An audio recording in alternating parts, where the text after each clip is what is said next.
I'm a big Star Wars fan. I love the movies, the TV shows. They're some of the best ones ever. They just have this charm to it that when you watch it once, you just want to keep on re-watching them. And you can't stop, and you just want that new Star Wars movie to come out.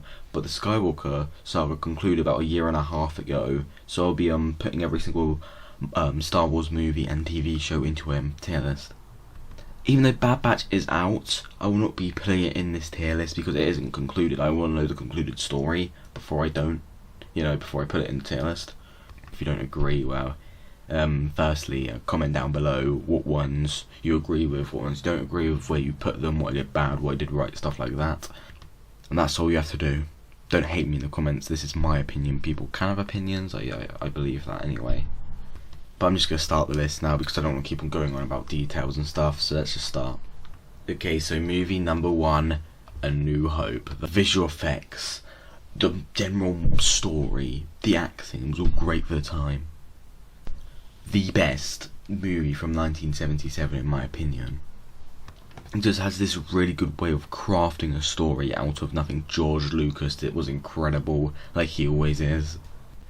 But a few issues, such as the lightsaber duel, I mean, it was a long time ago, but this Obi-Wan and Darth Vader's going straight out, it didn't work as well as the prequels, which had some incredible action.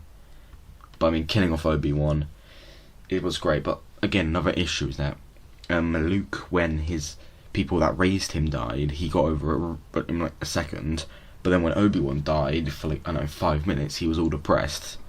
And also like Leia, when Alderaan got blown up, she was just fine. She screamed, but then she was fine right after, continued doing what she'd doing throughout the whole movies.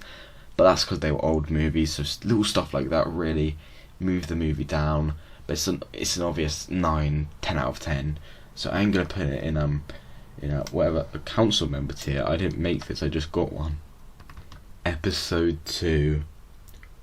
Widely regarded as the worst Star Wars movie, which I do not agree with. They say the romance between Anakin and Padme is bad, but Anakin never grew up knowing girls. He was a slave for the first 10 years of his life. Then he trained to be a Jedi. He doesn't have that much interaction, therefore, obviously he wouldn't know how to act around the girl that he loved. A lot of people hate the prequels CGI, but I like the sequels CGI. It works for me generally. They may have went a bit over the top with this movie, but that's every Star Wars movie. Plus, making Boba a clone may have been going too far, but I liked going into Boba's backstories and making him more of an interesting character than one of the old Mysterious. But then it's got a big problem that a lot of the prequels have, is they just have overly long Senate hearings and stuff. Like, in my opinion, the car chase at the beginning of the movie, it was entertaining, but it wasn't high quality. It was still great, but I mean, the battle at the end was incredible. I don't like CGI Yoda doing flips, but Anakin, when he was using dual lightsabers, looked absolutely awesome. Christopher Lee has this slightly dark tone that lifts the movie up for me, and that's what I have to say about it for that. It isn't as good as New Hope, but it's a master movie. Star Wars Rebels, gonna be totally honest with you, I've seen only half of it. It's not as good as the incredible Clone Wars. It's an animated series. It has a lot of problems, but there is some great things. In the fight in like season 3, episode 13, when they killed off Maul, that was really strong. It's got some incredible action scenes and lightsaber duels, which you can do with animation. And due to the fact I have not seen it all, I can't put it high. It's not awful. What I've seen of it isn't bad. It's actually the highest Star Wars thing on Rotten Tomatoes with 98%. So that's a little fun fact for you. So for me, Rebels is good of what I've seen of it. It's not great, but it's not awful. So I don't know. It's not as good as episode 2, so I'm just gonna put it in night. And same as Resistance. I've seen some. I don't like the sequels. That's all I'm really gonna say about it. Okay, Return of the Jedi. This one's a really complicated one for me because it feels like it's 2 movies in one. You've got the whole entire Boba Fett story that has a conclusion, a beginning, a middle, and an end arc. So it ends. It feels like a complete story, and then it's got the obviously battle and Endor, Luke versus Vader, with the Emperor just twisting his mind. Now I'm not going to say that the the first act of the movie is necessarily bad with Jabba's palace. It was nice, it was fun. It was basically them fixing what happened at the end of Empire with Han turning into carbonite. It was a nice scene. But then there is Grand Master material. Palpatine twisting Luke's mind as he's going against Vader. Obviously the quote-unquote betrayal of Vader towards Palpatine, pushing him off, and that was a great end for the character Palpatine, but of course they had to bring it back for Rise of Skywalker. Plus, the best space battle in Star Wars. There's nothing else more that you'd want from a movie. It's not Grandmaster due to just the fact that it feels like two movies. Plus the Ewoks they were nice fun for kids. I wouldn't personally choose one of them to be in the movies, but then again it created some beats. The score for this movie is also incredible, so I'm putting it in Council Member. Revenge of the Sith, can I straight up say it? This is my favourite Star Wars movie. It has everything you want. The best score in Star Wars. My top 3 favourite scores ever to come to film. Some of the best action I've ever seen, just action throughout the whole entire movie. Way less Senate hearings, less Jar Jar. It's everything they really did wrong with the prequels right. Order 66 is a punch to the gut. Palpatine versus Yoda. I don't really like Yoda doing flips, but it worked for this battle where it didn't really work for episode 2. It may have created a few plot holes, such as how did Leia remember Padme when she died in birth? But it's just little things like that don't work, but it still makes a great movie. Less CGI than the other two, but improved CGI. Ian McGregor and Hayden Christensen's performance is great as normal. Well, I say it's normal, but it's top of the line acting. The best lightsaber battle in all of Star Wars, which is obviously Anakin versus Obi-Wan. I don't know what else you'd want from a Star Wars movie. This is what I call the top of the line. This is going in Grandmaster. Okay, Rogue One. The most simple story of it is them trying to get the Death Star plans so they can obviously destroy the Death Star. And the thing about this movie that makes it all different is that at the end, everybody dies.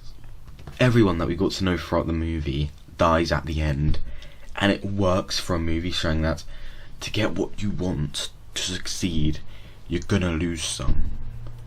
Plus that Darth Vader sequence at the end is one of the best scenes in all of Star Wars. Just him slaying through the whole way, killing all the rebels, which I'm saying that's good, but it's just a nice scene. It's not good as in good.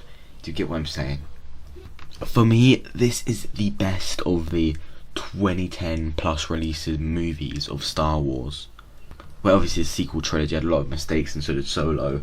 This, for me, it stayed from its tone.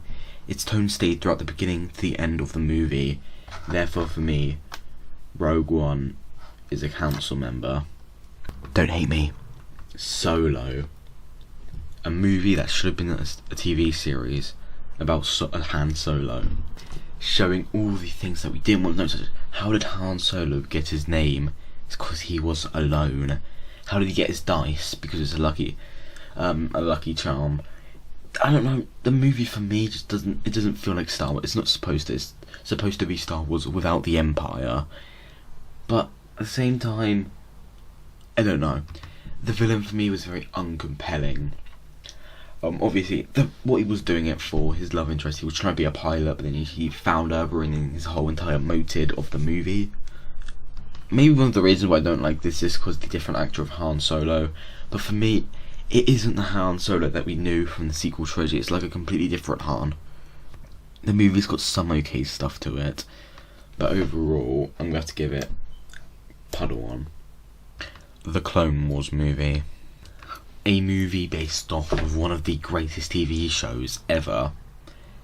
As a movie, it didn't work. It was half of the movie was them trying to rescue or whatever. I don't really remember that much, but it was about Jabba the Hutt's kid, Stinky. And it didn't work. And maybe if it was some of the better episodes of the Clone Wars, for me it would have been way better. But for me, it's not even good episodes, just with the whole entire Stinky plot line. I mean, it had some great voice acting, like always, great animation, but that's all of Star Wars' animation. It's always been really high quality. But apart from that, I mean, I don't want to base stuff on their actual graphics quality and how good what it is, because obviously the prequels had some error with the animation and just visuals, but at least it had a good story. So Clone Wars it's a pretty big young thing. Well, the Clone Wars movie onto the Clone Wars TV show. The Clone Wars TV show, the story about a bunch of Jedi that you barely got to see in the prequels, get the spotlight. Adding in the character Ahsoka, adding in just a bunch of people with all the captain stuff, gave so many people backstory and character improvements. A series with 7 seasons, 7 is obviously the best, but they just did so much well. They gave so much backstory into characters which I knew nothing about, because I hadn't read the novels at the time. It just works so well. Plus, this is the best version of Anakin we have got. Darth Vader was good, but Anakin is the best part of Anakin. Is the best Anakin. Obi-Wan was great. Ahsoka, annoying in the first few seasons, but really grown on me. Just making Darth Maul back into the mix was an incredible decision. I don't know. I can praise this TV show for hours, for days, for decades. But what this also did is set up a lot of stuff for other TV shows, like the Bad Batch TV show. Obviously, Mandalorian there was Ahsoka live action, so there's now going to be there's also going to be a Ahsoka live action TV show. What it did to Star Wars, it changed it forever. It's a Grandmaster. Empire Strikes Back, the best sequel ever made. This is one of the very few instances that at the end they win, but at the same time they lose, obviously with Han Solo going to Carbonite, Jabba's palace. Plus the greatest plot reveal of all time, that Darth Vader is Luke's dad, was just shocking for audiences at the time. Obviously I wasn't there, but everyone was so shocked to hear that the evilest person in the galaxy is the main character's dad. Changing Luke's views on the dark side, on the light side, on everything. Plus Leia's and Han's romance is very good and handled very well. Even though it's like the better version of Last Jedi in a way that the whole entire movie they're trying to escape the Empire with the man and Falcon. They're trying to hide from the Empire, but the pacing that they did it in was so well. Unlike The Last Jedi, where it was so long. Also, obviously, with Dagobah, with Luke and Yoda training, teaching us things like do or do not. There is no try. Even Luke denying Yoda by going where he shouldn't have to try and save his friends shows everything. Obviously, the introduction of Boba Fett, it works so well. Empire Strikes Back is another Grandmaster. Force Awakens, the only somewhat good sequel movie. It's a whole entire rehash of A New Hope, and it has some of the biggest coincidences in Star Wars. But overall, I enjoy this movie enough. It got me invested in the sequel characters, where obviously after this movie none of them got character development. But I mean, Kylo just had this, in like the first time he showed up, there was such a big menace. He had this terrifying aura around him, where, you know, the death of Han Solo, everything was handled so well. Maybe I didn't enjoy Rey the most in this movie. It's a lot of critical stuff in it, but it's a good movie. Nevertheless, the lightsaber battle in it feels like people swinging baseball bats, but the sound, I can't get over the sound in this movie. It sounds so good. Or just the lightsaber swinging, it sounds what I think a lightsaber would sound like. And yes, this movie has my favourite lightsaber sounds. It may be a bit of a weird thing to contribute into my view on this movie, but it's good. It's really good sounds. Now, I may be praising this movie a lot, but the space battle in it's very underwhelming. As I said earlier, the lightsaber was just people swinging baseball bats at each other. But it had a story, it went through it the whole entire time. I'm giving it a master. The Last Jedi. A mess of a movie. The whole entire movie is a very, very slow car chase, basically, when the Resistance trying to escape First Order, and it doesn't work all that well. And Poe's being just put to the side. Finn and Rose, who Rose is an awful character, just gets put on this weird side quest that did nothing for the movie, as by the end they were in the exact same position. Snoke was just god awful. I don't even know why he was in this. And Luke, I've never got the idea of this Luke gone. Luke not being Luke. It doesn't work. We need to know how it happened. He was training an army of Jedi. It fell. It just nah. But I do like what they did with the little thing of Rey and Kylo. That was nice. And actually, the only thing that actually linked between Last Jedi and Rise of Skywalker. Wow. But then there's Admiral Holdo, who was just annoying. She sacrifices herself at the end to give us somewhat of empathy, so we would feel something towards her. But at the end of it, we never did. Well, I never did, and a lot of reviews of the movie I've seen didn't either. An absolute waste of a sequel. And I am going to put it in Padawan. You'll be like, why in Padawan? Because you just hated it. It's not as bad as I think, as most people make it out to be. There's a few good things, but the word few means a lot. Mandalorian. Oh boy.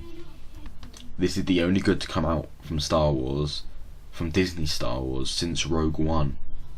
A story about a Mandalorian finding a baby, taking care of it while running from the Empire with Moff Gideon chasing him.